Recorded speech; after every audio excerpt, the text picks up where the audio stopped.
Hi, thank you very much for joining us to help EcoAdvance figure out how to do a good job in freshwater restoration in Europe and in Israel. Please tell me a little bit about yourself. Hi, Phyllis. Very glad to be here. My name is Avi Uzan, and I'm an aquatic ecologist in the Israeli Nature and Park Authority in the Science Division. But little more than 50 years ago, I was recruited in order to implement the major change in the water law that for the first time acknowledge the nature as a recipient for water allocation. And that's the starting point of my career as an ecologist in the Nature Park Authority. I'm married to Nama and father to 3 lovely children. What is the main challenges that you see for freshwater restoration at this time in Israel and in Europe? There is, I'll start with the major barrier that I see now in the project of stream and freshwater restoration projects, and it's land. The territory for the streams and for the swamps and for the marshes. Israel is very small country, and there is a lot of competition over land, and our streams where most of our alluvial streams were channelized and straightened and lost most of their natural characteristics. And the major challenge now is to take the anthropogenic land use and to להרחיק. Right, to broaden it so that it's the real original. Yeah, to take the development and save some room for the river, because all the land in Israel is parceled, and most of our streams doesn't have their own parcel, and they're free game, and we have to work hard in order to keep them functioning and alive. And yeah. Go ahead. Another major barrier or challenge is the pollution. Because naturally streams are the lowest point of every landscape, and all the pipes and all the outlets are directed in their direction. And now we suffer, even streams that don't have chronic pollution are under a very heavy shadow of fallouts and breakouts in the pumping station of the sewage, and we have a lot of pollution events in our streams, and it's all over the country, all over the year, mostly in winter. In winter, when the rain drainage system is overwhelmed and plugged, it penetrates the sewage system and it floods the sewage system, and everything goes down to the river. Well, you were very active in the Smyers project on ephemeral streams. Are most of Israel's streams ephemeral? Are they mostly intermittent? Most of our Israel's streams are ephemeral. Some of them are intermittent, and the least of them are perennial. This is one reason that streams are kind of we misconducted with them, because they run sometimes only once in a year or twice in a year in some areas, and in other days of the year they are land that you can use, that you can build on, that you can cultivate, and once in a time there is a flood. I think the climate and the water regime in Israel is one reason for the poor condition of our streams. So part of it is that the people don't see the streams all the time, so they don't really understand that there's a stream there. So you've been working for this for a long time. What have you feel like you've turned around, you can say that you've accomplished in terms of getting people to look at water for nature?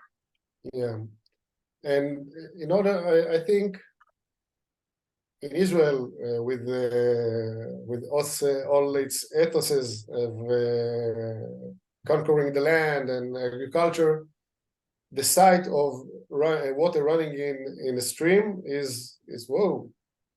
We can use this water. Why are these water just flowing to the sea? And I think today, me and my colleagues managed to change that the sight of water running in a stream is not an absurd. It's the way it should be, and I think this is one thing that we accomplished. So what would you recommend for somebody who has similar kinds of issues, pollution, ephemeral streams? What would you say they should start with? What's priority for them? Again? What would you say would be a priority for someone doing a similar kind of project with similar types of conditions? I think to deal with the standards of building the infrastructure of sewage. The standards in Israel are not robust enough. There is not enough redundancy in the pipes and the engines and the electrician boards. If there is if we could have more redundancy, the frequency and the severeness of these events of pollution will be less. And this is, for example, this is things that we do here in Israel, in a part in the strategic plan for restoration of the Israeli streams. We intend to deal with these standards of building of this infrastructure for sewage and effluent. This is one thing. Another thing is to go and try to convince that every river should have banks and riparian zone in order to function, in order to allow more, how do you say, wise water management. Because if we don't give them enough room, we have to channelize them. We have to restrain them. And if we want the rivers to have some kind of ability to expand and to shrink and to develop their own ecosystem, we have to give them land. And so what do you do about the fact that there's been 12,000 years of building on things and destroying and building and building and destroying, floods and earthquakes? How do you know what the river really is? Okay, so one major step that I do when I initiate a project, I conduct all the time. I conduct a historic survey. I dig the archives. I dig for ancient maps. I dig for old photos in order to get a glimpse of the way that things were in the past. I don't see the historical situation, specific historical situation that was recorded as the main goal. I use it as an inspiration or an explanation of how this area used to look before the development.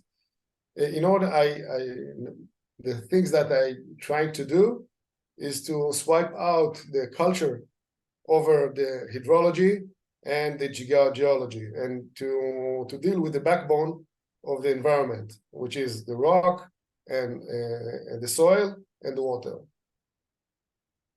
And how would you know what it was so long ago?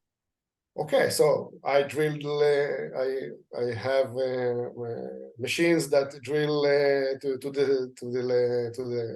the rock and to the soils, piezometers and geological surveys, and the geophysics surveys and aerial surveys, and I survey every time in every aspect that I can investigate. As I said, I survey old maps, all the aerial photos. I have in Israel, we have aerial photos for the Australian army in about 100 years ago, and the Bavarian planes, and also the CIA, and also a lot of agents took picture of Israel over the time. And do you use AI in some way? Not yet, not yet. This is the next stage. Maybe, as we speak earlier about the tool that I'm trying to develop in order to delineate in the most accurate and most, how to say, professional and natural way to delineate the natural boundaries of streams. Because of these 12,000 years of food production, I have to look beneath the vegetation, to look beneath the structures, and to use topography and find topography in order to delineate the natural borders of the streams. Okay, so do you feel like that tool and model will help others implement successful restorations in their countries? Yeah, I believe so, because if you have a good and how to say, not how to say, Not if you tied. have a tool, if you have a tool that is professional, it's not, that doesn't have an agenda. It doesn't love nature. It doesn't love buildings. It doesn't love agriculture. It's a tool, and it says the tool delineates the streams in this width. Now we can begin the negotiation, but let's begin with facts. And today there is a little fact about the real area or the real boundaries of the stream. If you ask the drainage engineer, will say this is only the channel is the stream. If you ask the ecologist, will say, oh, also the riparian zone. So how far the riparian zone goes, and if it's only a potential riparian zone, and now it's a cornfield, but it's in its nature, topography, and in hydrology, it's a riparian zone. But now it's used as a cornfield. But if I can show that it is a riparian zone, I can negotiate with the farmer and to get another parcelization of the area. Okay, so when you think of what is hard to do and what are the biggest challenges and the things that you wish you could have done, what would you say is the biggest thing you turn around and say, I wish I did? Or I want to divide it in two. I think the one major challenge is to acquire and to learn and to use the language of the people and organization that affect your goal. I'm an ecologist, but I can't persuade in ecological manners. I can't argue with ecological manners. I have to translate them, to translate these principles, these goals into terms that will be conceived by my counterpart. And I think one of our success in water allocation is that we learn the language. We dig inside all the lingo of the water authority, which is, for a person that doesn't know water law, it's like gibberish. And a lot of impact is relied on one simple word. But if you know to pinpoint that word and to change it or to modify it, you can make a huge impact in the reality. Because water in Israel are managed in a central way in the water authority. And if I can understand the rules of engagement, and if I understand them, I can deal with them, I can change them, I can modify them. And this is what I do. I go inside the matrix and I deal with the code. In other way, you couldn't do that. You can speak your language, but it will sound like gibberish to your counterpart. You have to acquire the language of your counterparts. And the second part, yeah. Go ahead. Okay. The second part of your question was, if I'm not mistaken, what I wished I did in the past. Yep. Okay. I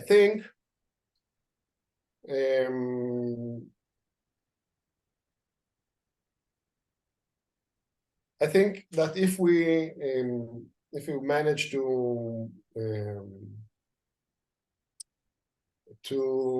harness and to bring together organization that where we are some kind of in animosity relationship along, for example, drainage authorities. Drainage authorities are local organizations that are responsible for flood protection, and they have one tool, and this tool is how do you say it, excavator. This is what they want, and they knew how to do. And when you have a hammer, every problem looks like a nail. And in all the years, we excavated and straightened and demolished our streams, and we were all the time in clashes with the drainage authorities. And in the long and tedious process, I think now we're in a different situation, and they're more open to other aspects of the riverine life. I think what could we do in another way? Maybe, as I said, to learn the language and not to clash. We used to clash a lot in the early years, and now, after we also understood what bothers them, what hurts them, what are their fears, and now I think we're approximately going to the same direction. We're not identical, but we have same goals, but sometimes we disagree about the way. Thank you so much, Avi. This has been a really wonderful opportunity to hear all this good stuff. Thanks.